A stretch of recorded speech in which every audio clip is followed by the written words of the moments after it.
आज हम तुमसे कहते कि हम तुम्हें बहुत प्यार करते, तुम्हारे बिना जी नहीं सकते। 4 दिन बाद वही मन उसे कटने लगता है, किसी तीसरे की तरफ धिक्कार है ऐसी वृत्ति को।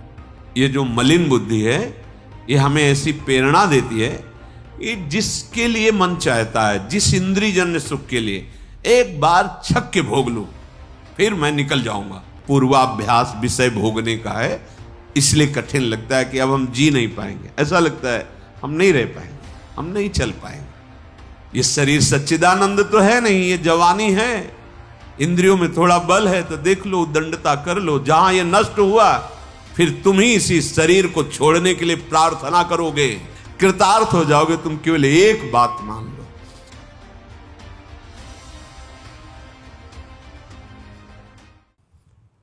स्थिति प्राप्त करने के लिए बाहर के विशेष परिवर्तन की आवश्यकता नहीं, अंदर की आवश्यकता है। श्रीपाद समझा रहे हैं, भुक्तम जन्मनि जन्मनि प्रिय बधो। ये जो मलिन बुद्धि है ये हमें ऐसी प्रेरणा देती है कि जिसके लिए मन चाहता है, जिस इंद्रियजन्य सुख के लिए एक बार छक के भोग लूं फिर मैं निकल जाऊंगा। एक बार नहीं, करे भुक्तम जन्मनि जन्मनि। त्रिकालज्ञ महापुरुष है, तूने जन्म जन्म यही भोगा है, केवल तेरे मनुष्य शरीर को भगवत प्राप्ति के लिए जो दिया गया है उसको भगवत प्राप्ति ना हो पाए, इसलिए ये मलिन बुद्धि ऐसा प्रेरित कर रही है कि एक बार मैं छक के भोग लूं। ये अंदर की बात होती है, बार बार कहता है ये खा लो, ये देख लो, एक बार तो। और एक बार जो उतरा अनेक बार उतर चुका है, तो अभी तक परमार्थ में नहीं चढ़ पाया। अब परमार्थ में चढ़ने का जब सौभाग्य मिला, संयोग बना, मनुष्य शरीर, श्रीधाम वृंदावन आना, संत महापुरुषों के वचनों को सुनना, रज सेवन करना, तो यह बुद्धि ऐसी प्रेरणा देती है। आप लोग हृदय में देखिएगा, सबके मन, बुद्धि, चित्त, अहंकार, इंद्रियां हैं, आप देखिएगा बुद्धि ऐसी कहती है कि एक बार भोगने को मिल जाए तो मैं अपने मन को समझा दूंगी। बुद्धि ऐसा, ये धोखा है। ऊपर से पपड़ी जमी हुई है, ऐसा लगता बहुत मजबूत जगह है, अभी निकल जाऊंगा, बस भोगूं और निकल जाऊंगा। पर पता है केवल पपड़ी ऊपर है, नीचे दलदल भरा हुआ है। जेव ही पैर रखे फंस गए। निकलने का शब्द तो गया, अब निकाला जाए तभी निकल सकते हो। तो निकला हुआ कोई महापुरुष तुम्हें निकाल सकता है। तुम गणित चाहे जितने चाहे, शिव बिरंची सम होई, गुरु बिनु भवनिधि तरे न कोई। इसीलिए लिखा हुआ है कि इस प्रपंच रूपी दलदल में एक बार फंसा, अब निकला हुआ कोई निकाल सकता है। उसमें पूरा का पूरा प्रयास आपका होगा, वो आपको सहारा देगा, वचन का सहारा देगा, अपने शब्दों का बल देगा। निकलो, निकलना आपको ही पड़ेगा। निकलो, एक साथ उसकी हां में हां मिलाओ और एक झटके में बाहर निकल जाओ। बहुत बार भोग चुके हैं, इस मन की इस चाल में ना फंसा जाए। इसके जैसा दुश्मन कोई नहीं है और इसके जैसा मित्र भी कोई नहीं है। मन जो विषय भोगों की सुख बुद्धि में मगन है, हृदय अंतःकरण, ये शत्रु है, बहुत बड़ा शत्रु है। और जो निर्विषय होकर प्रभु की तरफ, ये बहुत बड़ा मित्र है। अर्थात ना जीता हुआ मन ही हमारा सबसे बड़ा दुश्मन है और जीता हुआ मन ये हमारा मित्र है। जीत लिया, मन को जीत लिया। थोड़ा कठिन लगता है, पूर्वाभ्यास विषय भोगने का है, इसलिए कठिन लगता है कि अब हम जी नहीं पाएंगे। ऐसा लगता है हम नहीं रह पाएंगे, हम नहीं चल पाएंगे। नहीं नहीं, ये बुद्धि की कमजोरी है। तुम प्रभु के स्वरूप हो, अंश हो, हिम्मत कीजिए, आप इस पर विजय प्राप्त कर लेंगे। ये केवल डरा रहा है आपको, ऐसा महसूस करा रहा है मैं इस भोग के बिना, इस व्यक्ति के संयोग के बिना, इस व्यसन के बिना, इसके बिना हम नहीं रह सकते। ये आपकी भूल है, भूल। आप असंग हो, आपको किसी की जरूरत नहीं। आप थोड़ा तो समझिए, आप जिस समय अपने स्वरूप में आ जाएंगे तो कुछ है ही नहीं जो आपको परास्त कर सके। त्रिभुवन में कोई नहीं आपको परास्त कर सके, ऐसा ना कोई है ना कोई होगा। आप स्वयं परास्त हो रहे हैं अपने को भूल कर। सच्ची बात मान लीजिए, भूल कर परास्त हो रहे हैं। आप भ्रमित हो गए हैं, आप भूल गए हैं। उसी भूल को सुधारने के लिए प्रभु ने मानव जन्म देकर सत्संग दिया है। अगर आप सत्संग की बात को पकड़े तो मंगल हो जाएगा। श्रीपाद कह रहे भुक्तम जन्मनि जन्मनि प्रिय वधु। सुंदर परस्पर शरीर देखकर एक आकर्षण होता है, स्त्री पुरुष आदि का आदि आदि। उस आकर्षण को मिटाना ही तो बंधन मुक्त होना है। बस केवल आकर्षण है कुछ नहीं। अच्छा, आपके शरीर में क्या है? 9 द्वार हैं इस देही में। अगर अभी खखार के थूका जाए तो देखने लायक, छिड़का जाए, सो के उठते हो आंखों में कीचड़, कान की सफाई करवाओ, गंदगी, और नीचे तो गंदगी के ही द्वार हैं। कौन सा भैया सुख है? विचार करके देखो कैसा हम फंस रहे हैं, कैसी हम मलिनता में फंस रहे। विचार करके देखो, शौच का द्वार, लघुशंका का द्वार। सच्चिदानंद के अंश होकर सच्चिदानंद सुख की चाह वाले कहां पूर्ति करना चाहते हैं? देह के आकर्षण में। तो कह रहे भुक्तम जन्मनि जन्मनि। कैसी स्पष्ट, कैसी माया हमारी बुद्धि को मलिन किए हुए है, समझ में नहीं आ रहा। ध्यान देकर देखो, आप जिन अंगों का स्पर्श करके कई बार रज आदि से हस्त प्रक्षालन करते हैं, उन अंगों में तुम्हें महासुख दिखाई दे रहा है। शरीर के किसी भी अंग में सुख है, प्राकृतिक माया रचित इस शरीर में सुख है। अरे मायातीत, तू माया को भोगने की चेष्टा में ही दुखी है। दुख योनयः, ये है दुख प्रकट करने वाले, केवल भ्रम।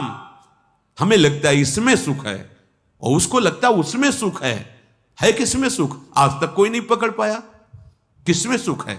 हमें लगता है इस शरीर में सुख है, वो शरीर वाला विपरीत शरीर को सोचता है इसमें सुख है, वो तीसरे को सोच रहा है। केवल सोच ही तो है, सुख कहां है? जिसको हम प्राप्त करके सुखी होना चाहते हैं तो वो तो बड़ा सुखमय होना चाहिए, लेकिन वो किसी और को प्राप्त करना चाहता है। ये भ्रम तुम समझ नहीं पा रहे, ये चालबाजी नहीं समझ पा रहे माया की। समझो, धर्मयुक्त भगवत सेवा के लिए, सृष्टि संपादन के लिए संतानोत्पत्ति करना, ये हमारी ऋषि परंपरा से चला आया है। ये एक तरह से भगवान की सेवा हो जाएगी। लेकिन मन और इंद्रियों को विषय भोग में उन्मत्त करके भोग विलासिता में, तो कह रहे भुक्तम जन्मनि जन्मनि प्रिय वधु। बहुत सुंदर सुंदर शरीरों को तुमने भोगा है। सचंदनाद्यम, बड़े बड़े सुगंधित द्रव्य, बड़े बड़े भोग भोगे हैं। लेकिन अहंकारस्तु न शांतम, मैं भोगता हूं। क्या कभी ये बात तुम्हारी शांत हुई कि अब मुझे नहीं चाहिए कोई भोग? 1000 बार, करोड़ बार इसी जन्म में, हजारों करोड़ों जन्मों में आप थोड़ा विचार कीजिए कि कुछ होता तो आपके हाथ लगता ना। ये जो तात्कालिक सुख लगता है, ये भ्रम के कारण लगता है।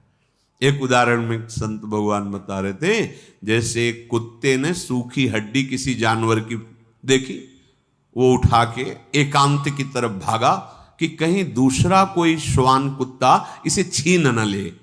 और जब वो खाने लगा तो उसमें कुछ था नहीं, उसी के गलफरों से खून निकला और उस हड्डी में दिखाई दिया। अब वो और आवेश में खा रहा है तो वो खून और दिखाए, उसको अपने ही खून से ऐसा उसको लग रहा है कि इसमें रक्त है, मतलब मुझे पावर मिल रहा है, मुझे सुख मिल रहा है उस सूखी हड्डी में। ठीक ऐसे ही आपके भ्रम से, आपकी जीवनी शक्ति के क्षीण होने से आपको भ्रम हो गया कि आपको सुख हो रहा है।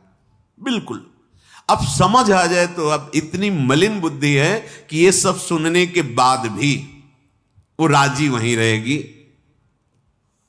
अगर इसे बचा सकता है तो केवल भगवान नाम बचा सकता है। नाम बल अगर हृदय में जागृत हो गया, सच्ची चाहे जितना ज्ञान बघारो, बातें करो, वैराग्य की बातें करो, ये भोग इतने प्रबल हैं कि अगर नाम जप नहीं चल रहा है तो फंस जाओगे। यही विपत्ति, भोगों में फंस जाना। कहे हनुमंत विपत्ति तब सोई, जब तो सुमिरन भजन। बात मानो, ऊपर से आकर्षण करके दिखाया जाता है कुछ और, मिलता है कुछ और, हाथ नहीं लगता कुछ नहीं। आप हमारी बात को समझ रहे हैं? शरीराकर्षण से हमें प्रलोभित करती है माया, परस्पर शरीराकर्षण से। इसके बाद जिन सुखों की हम आकांक्षा करते हैं वो कहां हैं? फिर उसके बाद आपके हाथ क्या लगा? वासना, तृष्णा, जो और जलाएगी। यहां तो वो नहीं मिला जो मैं ढूंढ रहा हूं, शायद उसमें होगा, उसमें पूरा जीवन नष्ट हो गया। भुक्तम जन्मनि जन्मनि, अनेक जन्मों से तुम ऐसा ही अभ्यास करते चले आ रहे हो। अभ्यस्ता च समस्त शास्त्र विततिर मोहस्तु नास्तम गत। बोलो, इतने तुमने भोग लिए, क्या तुम्हारी भोगने की तृष्णा शांत हुई? नहीं, और बढ़ गई।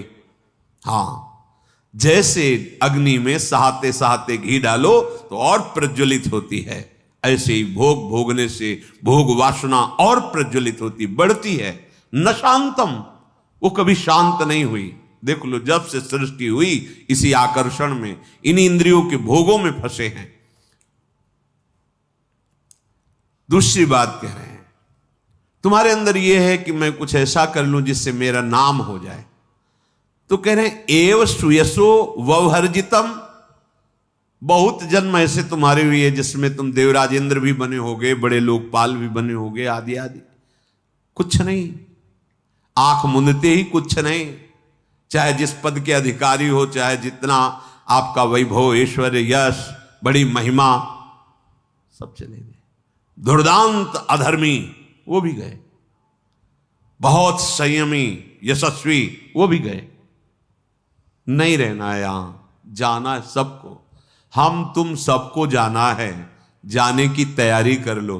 जो पहले से तैयार न थे, पछता पछता कर चले गए। जाना है। काहे को इस चक्कर में आखिरी फसाव में फंस रहे हो? मेरा नाम हो जाए। ईंट पत्थर में नाम लिखाने से तुम्हारा नाम नहीं होगा। अरे बोले संसार तुम्हारा नाम लेगा, अरे भगवान का नाम नहीं लेता, तुम्हारा काहे को लेगा? तुम कितने वैभव हो, कितने बलवान हो, कितने ज्ञानी हो, कितने शास्त्रज्ञ हो, भगवान स्वयं अवतरित हुए। समझा समझा के संत महात्मा भक्तजन नाम जप करो, उनका नाम नहीं जप करो। तुम्हारा नाम पंखा में लिखवाने से हो जाएगा क्या? थोड़ा सा पत्थर में लिखो, बड़ा गर्व है। कोई एक कमरा अगर किसी संत को बना के देंगे तो पूरा उसमें फोन नंबर से लेके एरिया तक का पूरा जिला और पूरा सब उसमें। अरे भाई, काहे को अहंकार में फंस रहे हो? कृतार्थ हो जाओगे तुम। केवल एक बात मान लो, मन को समझा लो कि जिन भोगों के लिए तो बार बार मुझे प्रेरणा कर रहा, मैं भोग चुका हूं, नहीं है इसमें कुछ नहीं है।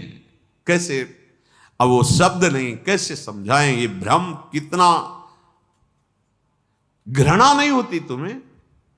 तुम्हारे अंदर ऐसा नहीं होता कि ये दिव्य श्वासें हमारी कहां नष्ट हो रही, किस लिए आया हो, कितने दिन ये टिकेगा, फिर वही वासना, फिर वही, कब तक चलेगा?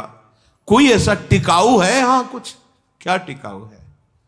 आज हम तुमसे कहते हैं कि हम तुम्हें बहुत प्यार करते, तुम्हारे बिना जी नहीं सकते। 4 दिन बाद वही मन उसे कटने लगता है, किसी तीसरे की तरफ धिक्कार है ऐसी वृत्ति को। पूरा जन्म के जन्म व्यतीत कराते, अपराध पे अपराध कराते चला जा रहा मन, और तुम अपने इस दुश्मन पर नजर नहीं कर पा रहे, समझ नहीं पा रहे। ये खाया, वो पिया, वो देखा, वो घूमा, चलो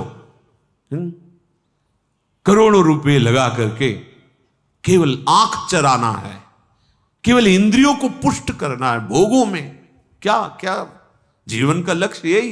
अपने को गर्वित मानते हैं कि मैं ऐसा उतना वैभव खर्चा करके मैंने भोजन पाया, वाह, 5,000 की एक चाय, इतना गर्व, मैं ऐसा भोगा, मैं ऐसा क्या होगा? इसका परिणाम क्या होगा?